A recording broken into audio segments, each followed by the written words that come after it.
Geneva ক্যাম্পের শীর্ষ মাদক কারবারি পিচ্চি রাজাসহ গ্রেপ্তার ৩৫। বিপুল পরিমাণ অস্ত্র, গুলি ও মাদক উদ্ধার।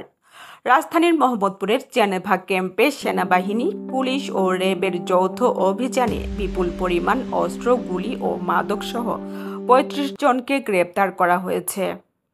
যৌথ অভিযানে জেনেভা ক্যাম্পের শীর্ষ মাদক কারবারি পিচ্চি রাজা, ৩১ জন দুর্বৃত্ত ও ৩ নারী মাদক কারবারিকে গ্রেপ্তার করা হয়েছে।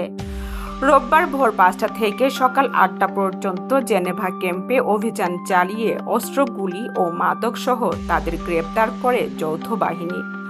ঢাকা মহানগর পুলিশের ডিএমপি গণমাধ্যম ও জনসংযোগ বিভাগের উপকমিশনার মোহাম্মদ তালেবুর রহমান জানান, অভিযানে তাদের হেফাজত থেকে একটি পিস্তল, একটি রিভলভার, ২০ রাউন্ড পিস্তলের গুলি, ৬টি চাইনিজ কুড়াল, ২৮টি ছোট ছুরি, ১১টি বড় ছুরি, ১৬টি রামদা, ৮টি চাপাতি, একটি টেটা, ৫৩টি পেট্রোল বোমা, ১২ packet splinter, ৯ litre petrol, ৮.৫ KG গাঁজা, ৪ বোতল বিয়ার, ৫০টি হেলমেট ও একটি মোবাইল ফোন উদ্ধার করা হয়।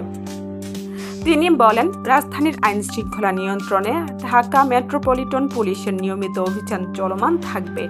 গ্রেপ্তারদের বিরুদ্ধে রাজধানীর মোহাম্মদপুর থানায় আইনানুগ ব্যবস্থা প্রক্রিয়াধীন।